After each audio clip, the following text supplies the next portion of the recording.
नमस्कार, मैं हूं विजय कुमार और आप देख रहे हैं सरकारी अपडेट। यहां आपको केंद्रीय कर्मचारियों, पेंशन धारकों, सरकारी योजनाओं, महंगाई भत्ते, वेतन आयोग और सभी महत्वपूर्ण सरकारी अपडेट सबसे पहले पूरी सटीकता और आधिकारिक तथ्यों के साथ मिलती हैं। तो चलिए बिना समय गवाए शुरू करते हैं आज की सबसे महत्वपूर्ण अपडेट। 20 जुलाई 2026 को केंद्रीय कर्मचारियों, पेंशन धारकों और उनके परिवारों के लिए कई महत्वपूर्ण विषय एक बार फिर चर्चा का केंद्र बने हुए हैं। पिछले कुछ समय से जिन मुद्दों पर लगातार कर्मचारी संगठन अपनी मांग रखते आ रहे हैं, उन पर अब नई गतिविधियां देखने को मिल रही हैं। इसी वजह से आज हम उन सभी प्रमुख बिंदुओं को विस्तार से समझेंगे जिनका सीधा संबंध वेतन, पेंशन, महंगाई भत्ता, चिकित्सा सुविधाओं, पदोन्नति और आने वाले 8वें वेतन आयोग से जुड़ा हुआ है। इसलिए इस पूरी जानकारी को अंत तक ध्यान से सुनिए, क्योंकि बीच में कई ऐसे महत्वपूर्ण अपडेट आएंगे जो आपके लिए उपयोगी। सबसे पहले बात करते हैं 8वें वेतन आयोग से जुड़ी चर्चाओं की। कर्मचारियों के बीच सबसे बड़ा सवाल यही है कि नया वेतन आयोग लागू होने के बाद वेतन संरचना में किस प्रकार के बदलाव देखने को मिल सकते हैं। अभी अंतिम रिपोर्ट आना बाकी है और सरकार की ओर से कोई अंतिम वेतन तालिका जारी नहीं की गई है। हालांकि विभिन्न कर्मचारी संगठनों और विशेषज्ञों ने अपने अपने सुझाव प्रस्तुत किए हैं। इनमें फिटमेंट फैक्टर, न्यूनतम वेतन, अधिकतम वेतन, भत्तों की समीक्षा और पेंशन संरचना जैसे विषय शामिल हैं। यह स्पष्ट करना जरूरी है कि इस समय जो भी अनुमान सामने आ रहे हैं वे केवल संभावित आकलन हैं। अंतिम निर्णय केवल आधिकारिक रिपोर्ट और सरकारी अधिसूचना के बाद ही माना जाएगा।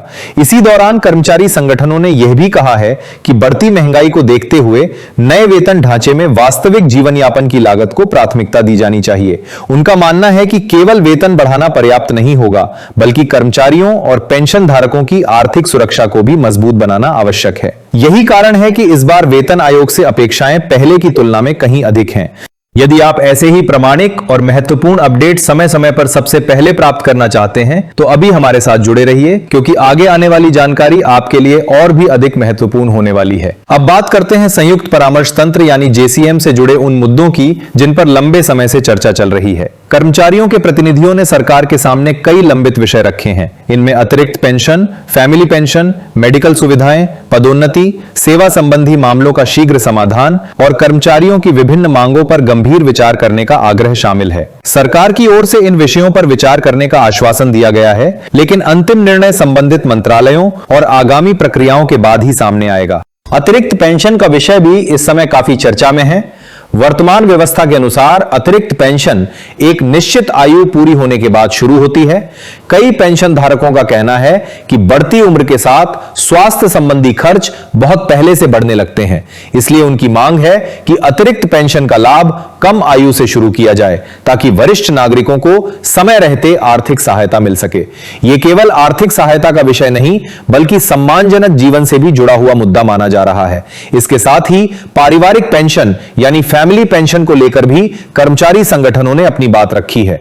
उनका कहना है कि यदि किसी पेंशन धारक का निधन हो जाता है तो परिवार की आर्थिक जिम्मेदारियां समाप्त नहीं होती। बिजली, राशन, दवाइयां, इलाज, दैनिक खर्च और अन्य आवश्यकताएं पहले की तरह बनी रहती हैं। ऐसे में परिवार को मिलने वाली पेंशन में कमी कई बार बड़ी परेशानी का कारण बनती है। इसलिए पूर्ण पारिवारिक पेंशन की मांग को एक बार फिर प्रमुखता से उठाया गया है। मेडिकल सुविधाओं की बात करें तो यह विषय लगभग हर बैठक में प्रमुखता से सामने आता है। पेंशन धारकों का कहना है कि उम्र बढ़ने के साथ इलाज का खर्च लगातार बढ़ता जा रहा है। कई मामलों में अस्पताल का वास्तविक बिल निर्धारित पैकेज से अधिक हो जाता है, जिसका अतिरिक्त भार स्वयं मरीज या उसके परिवार को उठाना पड़ता है। कर्मचारी संगठनों की मांग है कि यदि इलाज निर्धारित सरकारी व्यवस्था के अंतर्गत कराया जा रहा है तो पूरा खर्च सरकार द्वारा वहन किया जाना चाहिए। साथ ही मेडिकल बिलों के निपटारे की प्रक्रिया को भी तेज बनाया जाए, ताकि बुजुर्गों को महीनों तक प्रतीक्षा न करनी पड़े। इसी के साथ फिक्स्ड मेडिकल अलाउंस बढ़ाने की मांग भी लगातार की जा रही है। कई प्रतिनिधियों का कहना है कि वर्तमान राशि बढ़ती चिकित्सा लागत के मुकाबले पर्याप्त नहीं है, इसलिए इसमें संशोधन कर वास्तविक आवश्यकताओं के अनुरूप बनाया जाना चाहिए। यह विषय भी अभी विचाराधीन मांगों में शामिल है। अगर अब पेंशन व्यवस्था की बात करें तो पुरानी पेंशन योजना, नई पेंशन व्यवस्था, यूनिफाइड पेंशन सिस्टम और EPS 95 जैसे विषय लगातार चर्चा में बने हुए हैं। विभिन्न कर्मचारी संगठनों की अलग अलग मांगे हैं और वे चाहते हैं कि सेवानिवृत्ति के बाद कर्मचारियों को स्थिर और सुरक्षित आय सुनिश्चित हो। इस विषय पर अंतिम नीति सरकार द्वारा तय की जाएगी, इसलिए किसी भी निष्कर्ष पर पहुंचने से पहले आधिकारिक घोषणा का इंतजार करना आवश्यक है। पदोन्नति यानी प्रमोशन का विषय भी कर्मचारियों के लिए बेहद महत्वपूर्ण माना जा रहा है। कई विभागों में पदोन्नति की प्रक्रिया समय पर पूरी नहीं हो पाती, जिससे कर्मचारियों के वेतन, वरिष्ठता और भविष्य की पेंशन पर भी प्रभाव पड़ता है। कर्मचारी संगठनों का कहना है कि यदि देरी विभागीय कारणों से हुई है तो उसका नुकसान कर्मचारियों को नहीं उठाना चाहिए। इस मांग को भी संबंधित अधिकारियों के सामने रखा गया है। अब बात करते हैं महंगाई भत्ते और महंगाई राहत की। कर्मचारियों और पेंशन धारकों की नजर हमेशा इस बात पर रहती है कि अगली डीए और डीआर वृद्धि कितनी होगी। यह पूरी प्रक्रिया उपभोक्ता मूल्य सूचकांक यानी AICPI के आंकड़ों पर आधारित होती है। शुरुआती संकेतों के आधार पर विशेषज्ञों का मानना है कि यदि आगामी महीनों के आंकड़े भी अनुकूल रहें तो कर्मचारियों और पेंशन धारकों को राहत मिल सकती है। हालांकि अंतिम प्रतिशत का निर्धारण आधिकारिक आंकड़ों और सरकारी घोषणा के बाद ही होगा। महंगाई लगातार बढ़ रही है। राशन, दवाइयां, बिजली, परिवहन और अन्य आवश्यक वस्तुओं की कीमतों में वृद्धि का असर हर परिवार पर पड़ता है। ऐसे में डीए और डीआर में होने वाली बढ़ोतरी कर्मचारियों और पेंशन धारकों के लिए महत्वपूर्ण आर्थिक राहत साबित होती है। इसी वजह से हर नई रिपोर्ट और प्रत्येक आंकड़े पर सभी की नजर बनी रहती है। यदि आप चाहते हैं कि ऐसी सभी महत्वपूर्ण सरकारी अपडेट बिना किसी अफवाह के आपको समय पर मिलती रहें, तो आगे भी हमारे साथ जुड़े रहिए। सही जानकारी हमेशा आधिकारिक तथ्यों और विश्वसनीय स्रोतों के आधार पर ही समझनी चाहिए।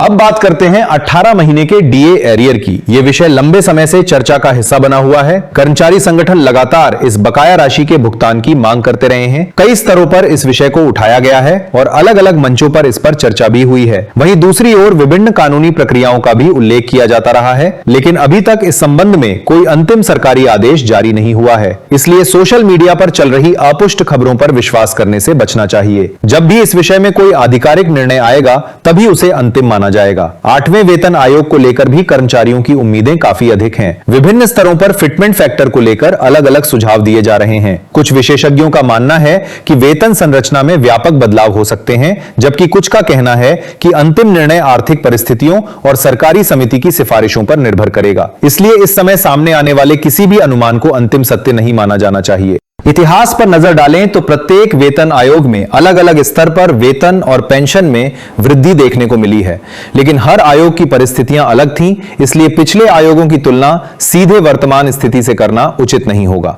इस बार भी अंतिम तस्वीर तभी स्पष्ट होगी जब समिति अपनी रिपोर्ट सरकार को सौंपेगी और उसके बाद सरकार अंतिम निर्णय लेकर अधिसूचना जारी करेगी। कर्मचारियों और पेंशन धारकों के लिए सबसे महत्वपूर्ण बात यही है कि किसी भी प्रकार की अफवाह या अपुष्ट जानकारी के बजाय केवल आधिकारिक आदेशों पर भरोसा किया जाए। जब तक कोई सरकारी अधिसूचना जारी नहीं होती, तब तक किसी भी संभावित बदलाव को केवल चर्चा या प्रस्ताव के रूप में ही देखा जाना चाहिए। यदि आपके परिवार में कोई केंद्रीय कर्मचारी, पेंशन धारक या सरकारी सेवा से जुड़ा व्यक्ति है, तो यह जानकारी उसके लिए भी उपयोगी हो सकती है। सही और संतुलित जानकारी सभी तक पहुंचना जरूरी है ताकि किसी प्रकार की गलतफहमी पैदा न हो।